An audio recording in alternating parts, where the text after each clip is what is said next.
Nining Joacholi, man Jacqueline Kangokot, man show me Chaka Betweeen, segment me Kwan Betweeen.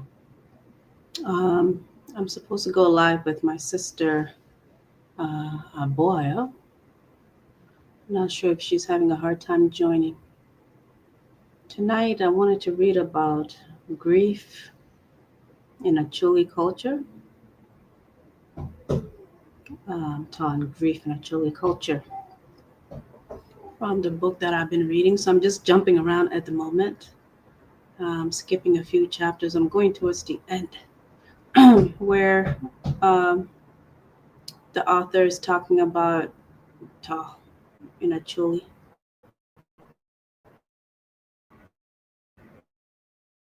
Um, and how we grieve, accustomed to me grieving. I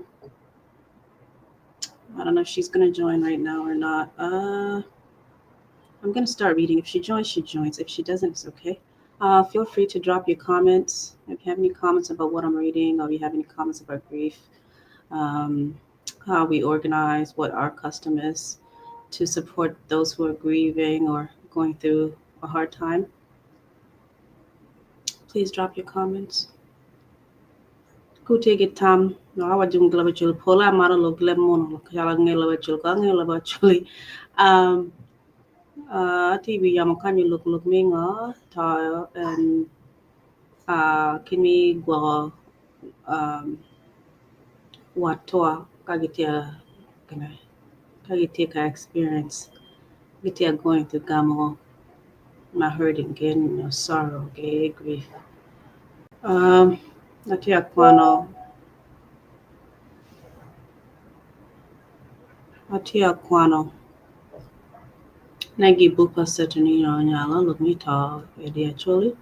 Please drop your comments, kiti suggestions, king tamni gamati akwana ni be go will correct go will adako.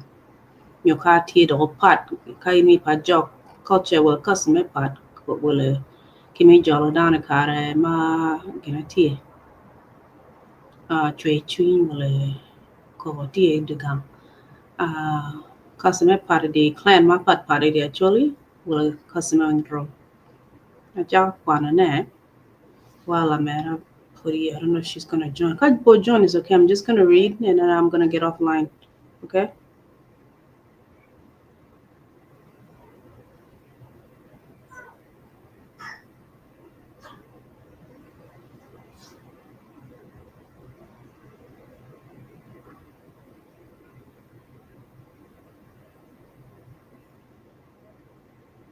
One second. My son Abung is texting me.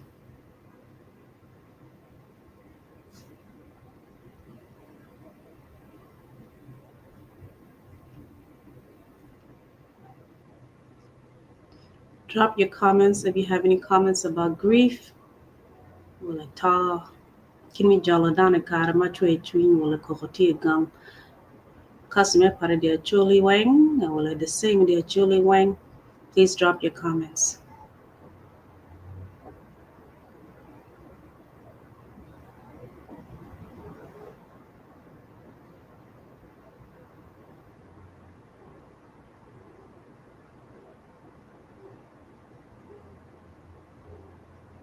Meaning you actually good evening, good morning, good afternoon. Man Kwan Leb Acholi. Topic Matine on grief. I'm gonna read and you guys let me know. Sorry, my son is also texting me at this moment. Mamira Kwan.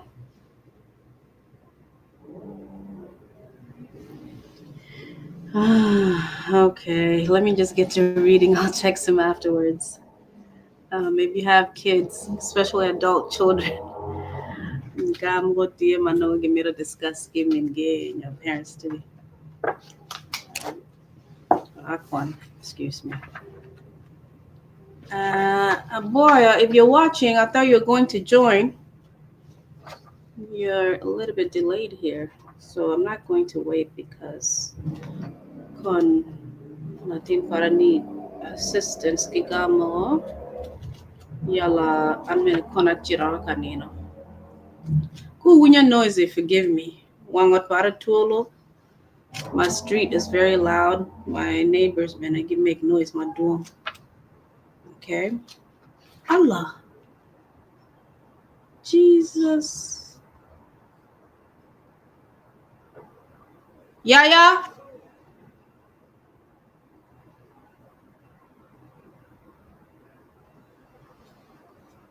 Yaya.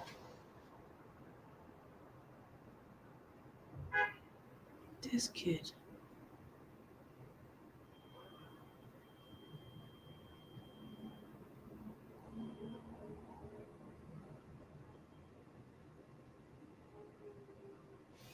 All right, my son is making a lot of noise in the other room. Okay, I did you chapter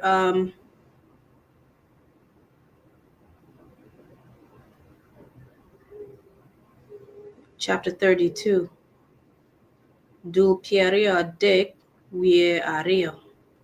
Chikwar ma kwaho lok mito. Okay? Wachojo cho ningani. Tai lobachuli. That's the first section. Ningani. Lok mito pira tek tatwal bojo acholi. Man bene kit. Man bene gima oweho ge nyuru waro madit bot lota. Tapadana matie gi moha chiel nyo kwede moha piera bichiel. Lid lawyer tapadana matie gi moha piera bichiel we chiel gi mi chiel. Tie nina mo chiel ma podi atie I juba apenyolo dira chulia dik magin onongo bedo ite manga. Ne ka dano tie gi woro I kumta. Chi pingo dano mokene da nyo luenyo I wiliel. Okay? Lodiro man ogama borani. Tie luk ma duong ma tuero kelo da gilweny. Ento la chen dano onongo ni tie luk ario madongo manaka jui kelo da gilweny ikin dano. Log megi aye ni mi achiel dano pe niang ni sitan aye mak okelo to iwi lobo kan. Kad bet jo achuli tien mapol wacho iliel ni rubanga mamie bodwa dano en bene madwoko dano man bore. Mi ario jo achuli tamo ni dano makelo to ikom lowore. Pilok man dano kad bet onongo to itim o idwa. Acholi pori wacho ni onego ng'at man akaka. Okay. Tekwaro pa chuli wacho ni to tie kirario. To mi achiel giluongo ni to pien. To mi ario dano luongo ni to ching nyo to tim. Mi niango mabe ilok ma dok ikom to pien, nyo pien, gito ching, amira wanen gin gi achiel. Wandong wabi chako neno lok ma dok ikom to ching nyo to tim. Kala chin wanen lok ma dok ikom to pien. I don't know what pien is. To pien, what is that? Okay, look me to chingi to team.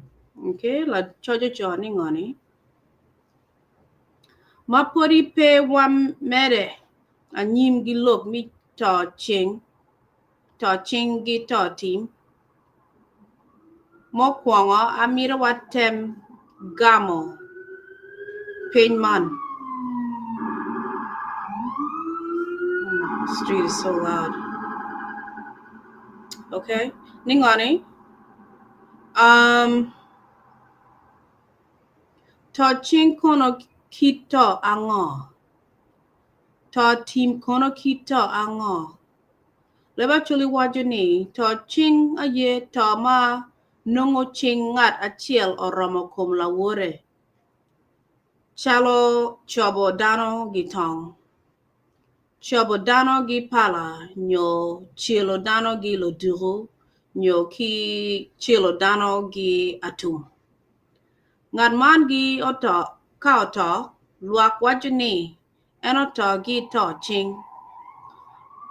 Lok mi chobo dano gi tong time ikina Acholi ikare ma dano tie idwa nyo lweny pajo.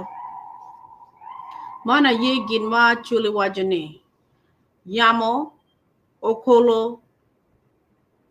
tong yamo okolo tong atero nyo nyik lodugu ikom dano idwa.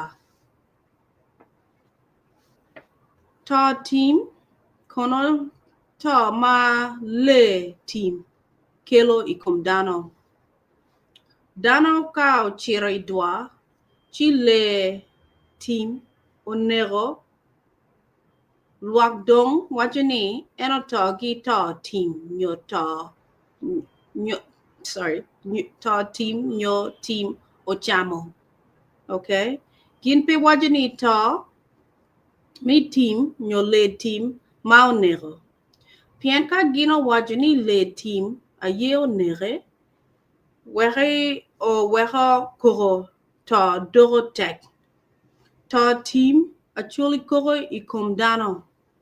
Ento Acholi niang mabe ni le chal liech atunya kwach gi jubi maro nego dana mada idwa. Dana ma le timo nego ka okelo pajo kome pe gi kero i ot. Chikwar pa Acholi wacho ni dana ma tim ochamo ka okelo pajo miero peo ket i ot. Miero oket en idi dibo ka wiye gi wi dero la kodo. La to dong bedo idi dibo ka dano otiro kwenyo bu gin kwanyo kum la to gitero chut ka gigo. Okay? Te kwar pa Acholi wacho ni kat bed le team ma onego dano kaka pudi nyenyo ka tien to man. Dano yenyo tien to nying. Lodira Acholi wacho borane dano yenyo tien to iyo maparapat. Yo mi achiel ma dano yenyo kwere tien to aye ni ikare ma dano tie ka kwinyo bu. Paneo gi pawero lamo dogi. Paneo dong twero lamo ni kato mana dao bino gi bodwa. Wamiro onong le yat. Le yat. Manok kany pawere bene malo gin lamo dogi makun gin lamo kwere ni ka kono to mano bino gi yo bodwa wamiro onong bu. Choka otiro tujubu lodiro dong tero kom lato giro. Yenyo tien to pe gik ilamo bu keken. Inge lamo bu paneo gi pawero bene koro terra. Ki otieno ma pinyo oyuro paneo gi pawero kwanyo bao mi oyo nyokwaka. Gindok lamo dogi ma nungo paneo lamo ni. Kato mano bino gi bodwa kwaka man miero ogo oyo madaro. Kapa wero wajo bene ni lamo dogi ni ka kono to mano bino gi bodwa kwaka man nyo miero ogo oyo malacho. Ingel lamo dok kadano onongo leyat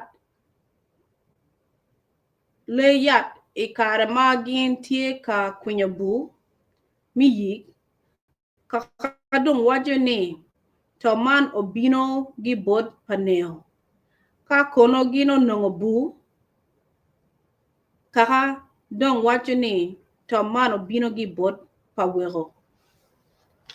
Okay.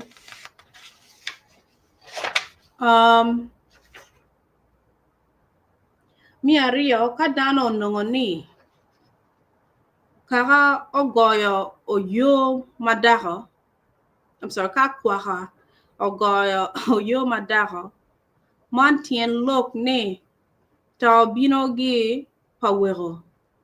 Kakono kwaha man ogoyo oyo malacho kaka dong koro ni ta man obino gi bot panel. Okay. Chon gi chon, dano ka otoy gi touching, kaka chulu gi latina nyaka, lapo mabe mi lok man otime, ikin jo obo gi jo koyo.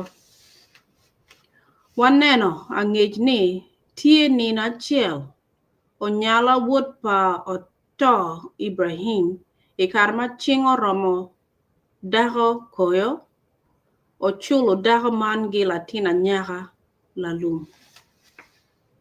Jo koyo nongo oyube mi luanyi komo bo, ento jo bo nongo pe oyube iluany man. Pien gino niang mabe ni lapil man megi, lapi man megi, mana yegin ma owekalo diro bo, omoko ni jo abong miro ochul dako man gi latin anyaka wek pe okel to ikindano. Okay?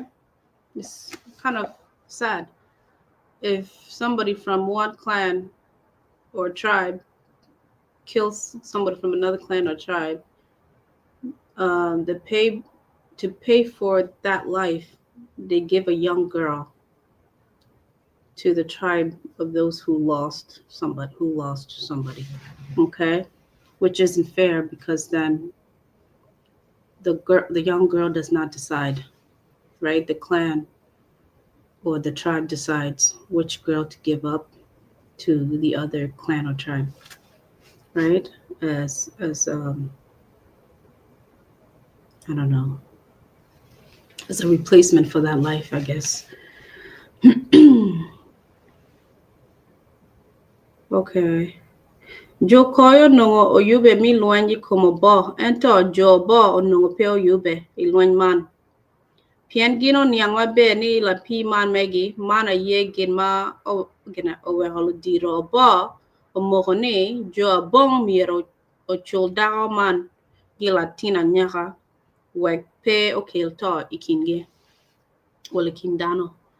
And then ochoni jo bo ikare magin tie kamio lalum iwanko. What did I see?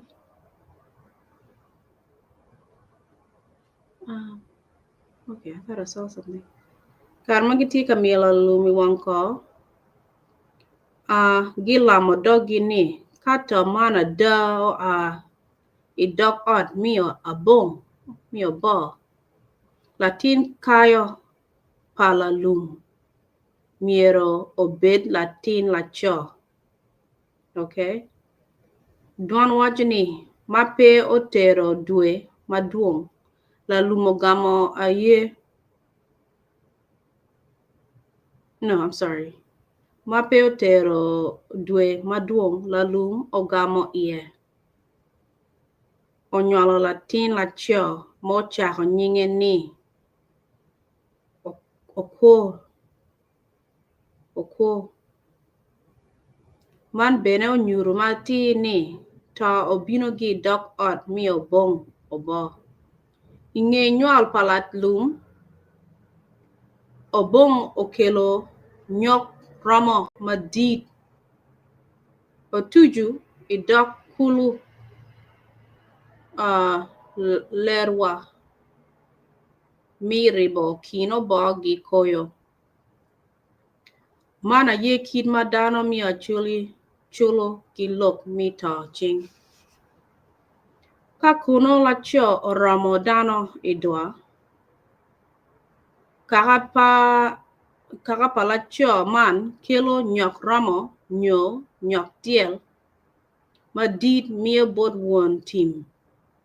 One team tuju nyok ramo tumo gitim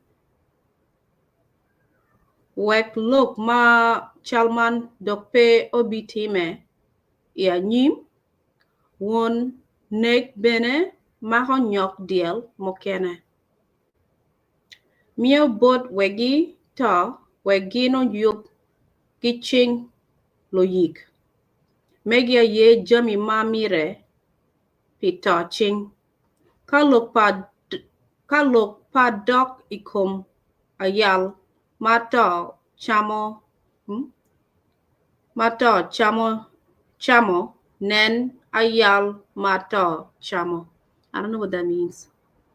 Wanongoni ayal mato chamo madano mio pito ching apora ne pere nen ayal mato chamo. I don't know what that means. If you understand what that means, please drop your comments. Ngeo ngamat lotia wajib kanye inong wucho gimo ite gina video ini. Nakanen kong.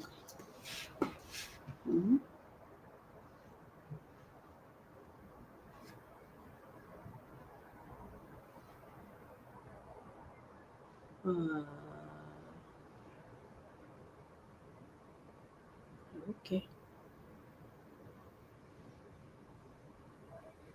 That's good.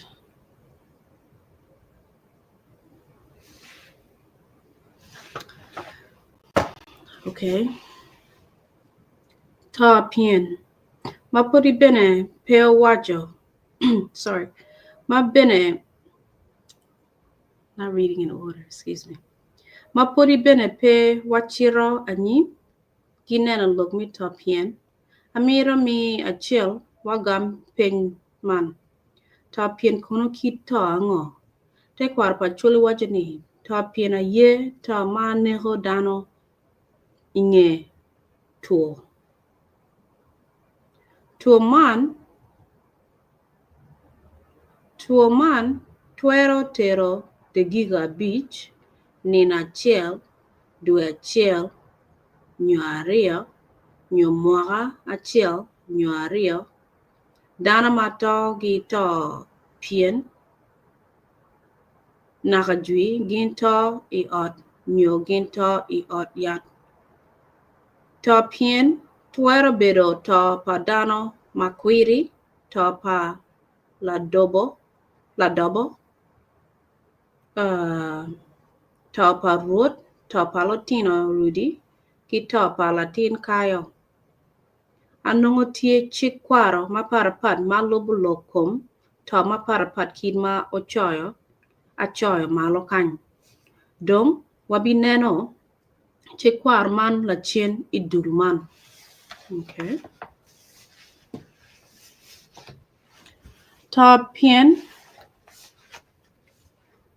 pengeo mwaka padano nyo yero dano piman ta pien tuero nego dano madit nyo latin lake la dit ka oneno ni tuo dong oboy en waka timo gin ango la dit ka ota waka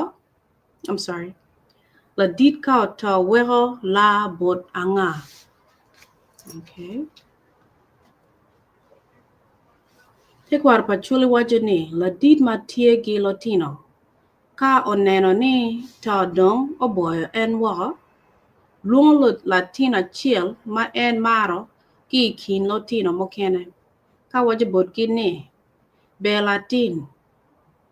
Andong nen chalo nen chalo nino mera dong chiro karomo. Mapuri chunya pe omuony, amiro niang'o in matin ni, kato miero imak ka ato miero imak olwero pa kwaru. Okay? Nen omeko gi limeko meri. Ka lok matie marach idok ot pa wuora, miero ichung'ye. Kany apogo olwero man lam gi doga kel chingi bora. Latin chwalo chinge bot wuone, en mako ching latin ariyo ka ngolo la idi chwiny ma wacho kwede ni kwara yam oweko la mere bora nyo bot wuora. Inyim to pa wuora en bene oweko la mere ichinga. An bene tin aweko la mera ichingi. Pien aneno ni ki wang mi diro in keken ma digi itwero mako omeko gi limeko pe meri.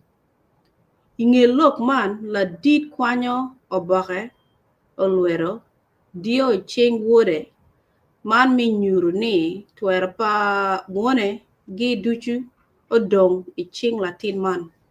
La chen la dit wacho bo latin wek odok ka tuku ikin Latino mokene. Mapeo tero wang chawa mapol la dit luongo latin man kachiel gi omego mere mokene. Latino bino bedo piny chok I kom wuongi. La dit ma oneno Latino duchu ogore en dong elo wange ka neno Latino ka wajo bot gini be Latino andong nen chalo ngom bichama waka. Mapuri chunya tie manok amiro niang'o wun duchu ma wubedo kani Latino achiel miro oyub kwo mere amiro wubed labong apoka. Wubed chal dano pa ngat achiel. Latin mo miro peo bed ki apoka ikom omine. Okay? Kid ma pe apoko wun mi ariyo amiro wun duchu wun nen omin wu man matek. La dit chimo ka luongo gi nyinge. Lok ma en wacho miro wun duchu wori kwede. Ka ngat ma ochayo dogi nongo bene ochayo doga. Okay? Ichawa man la dit pe nyuru bot Latino mere ni en otiro weko la bot wuode ma en olungon nying. Ento kad bet la dit pe owacho ni en otiro weko la bot ominge ki lok pa wuonge Latino tuk ki niang chut ni en dong otiro weko la bot ominge ma en obedo kachimone. Okay? Inge nina manok to chamo la dit en ka chunye otiro mony dako ma dit ma idok ot man dolo tien la dit ka dolo bene ching kiro ichunye. Dako man kwanyo abit umu idoge. Ikarami achonya during the primitive time, uncivilized time. Lato gi yiko gi bongo matie ikome nyo gigo monero.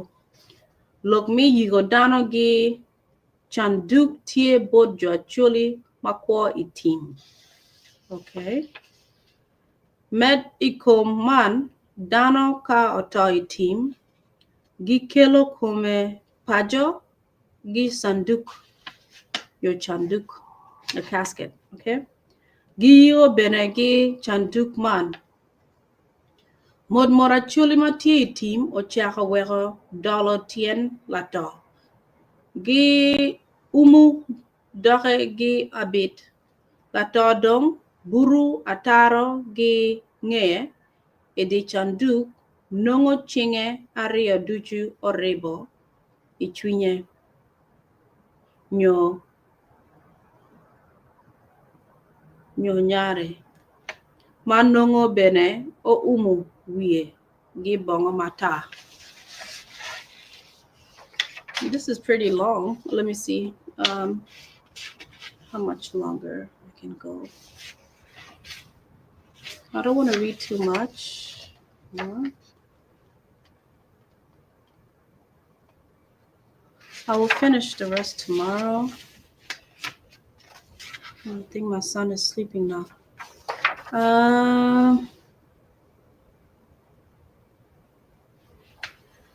I will try to read tomorrow. So I tiro look me on it.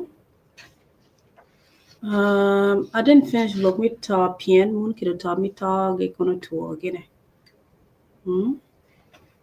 Manong longye ko wala ka ngye better to chal ta to. Ka look me ngani warning ngani. Ta team mun like if you go hunting mo team any dilum someone in the wilderness or something ka gi mo team kono le chami wala gi mo team ku ya ta long le ta team ta chim kono munu ka ngamo mo ne in ngamo team gi mo mi harm in mi no in you even by accident kono orin ya bia lo chabi in o chelo in ngamo kono by accident by intentionally munu ta ching. Okay, ta team ko team ini di team wal ko ne ini di team leo chama in to la tami wala nganga ka ta pien munu chal to. Okay, and then la charge and better can describe ngoma team ka ngamo tie chirata nge ni chirata chaka chika ka both family we ginge and borala ka la ta tie do la deed wala the head of household, the father borala even uncle, borala bolatin machel pere. I don't know if this case is where la din la ta borala bot ngamo ma pe latin pere. Kalotin pere tia wobe tia bam sure borala bolatina wobi pala ta. Lakin kala ta na pe glotin je borala bon ngamo kene. Your family member, nephew, or nieces. Okay, who drop your comments? Ni karma chon melo yiko dana no kuru monero nyokuru umgi chola lo yiki ngam. These days ngo yiko dana ge casket nyo chanduk. Lakin ni lokman mi yiko dana ge chanduk no binu ge jo chulmati team jumati in foreign lands or in the diaspora. Manong these days I'm sure dana lo yiko dana ge sanduk kan mena bi chere funeral gene gam. Your South Sudan kuja. Your bar lo yiko dana ge sanduk to. And the only thing that I see is still the same is Yigo Donald on the family land or family property. Okay. Maybe some places putting Kumchani, Lotte Yigo Donald Gigana. But you go down in Sandukla, you go down a cemetery, public cemetery, or even a private cemetery. Maybe Gang Kuja, maybe.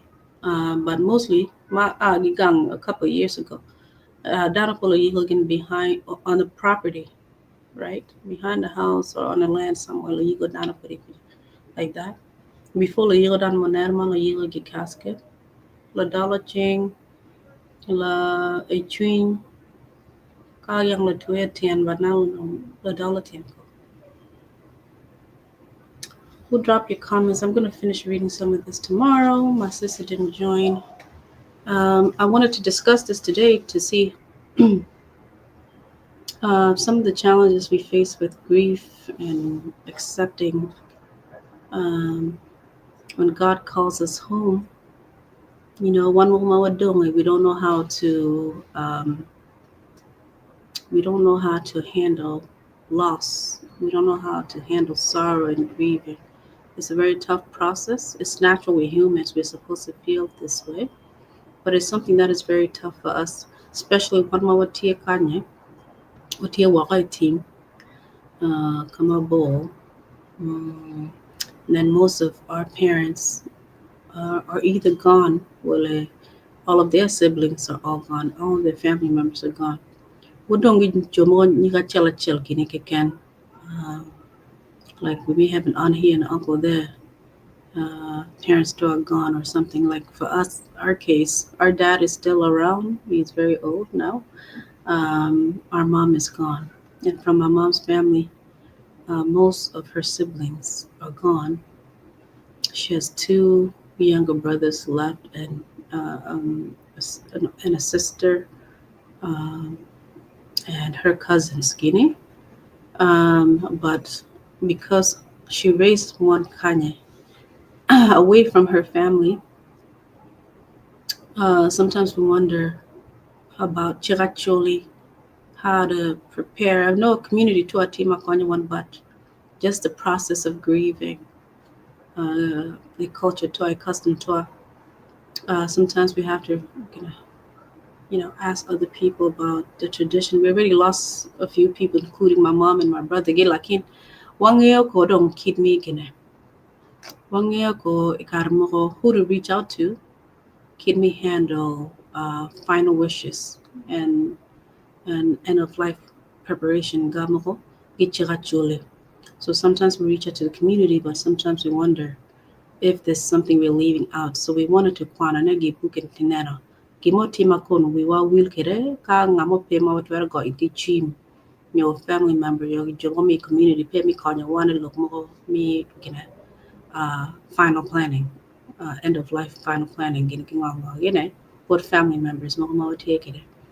Lo wajaning lo timaning what is the process? Wangeo one bo point one moon give up put what you're putting in the community, you work when you by Kwana, because one bo what dog gang putting cabedo. So I wanted to Kwana and share with those who don't know. And my sister was supposed to join so we can discuss together, but we'll join, which is fine. Diga Kwano, the remainder of the chapter on the process. Itong process agi chikachuli. Kada wa learn gi community Gamokopuri custom to pat according to clan, according to tribe. Like my mom gave family took a day from a ball, maybe custom to the pot. Kimani one nano kidene. Ka ta na bit of meeting where ngamun ne ngamoy clan mo kena ye tribe mo kena. Jobo get chul glatina nyaga. See, that's something that I didn't know. So it's good to engage, find out, learn. And if you have any comments about what I read or what I'm saying, leave your comments. If there's something you wish to share about your custom, tradition, practice, me jolly down I kara me tall, kara me tool, sickness, and sorrow and grieving. Who bought a comment too, kind of, okay.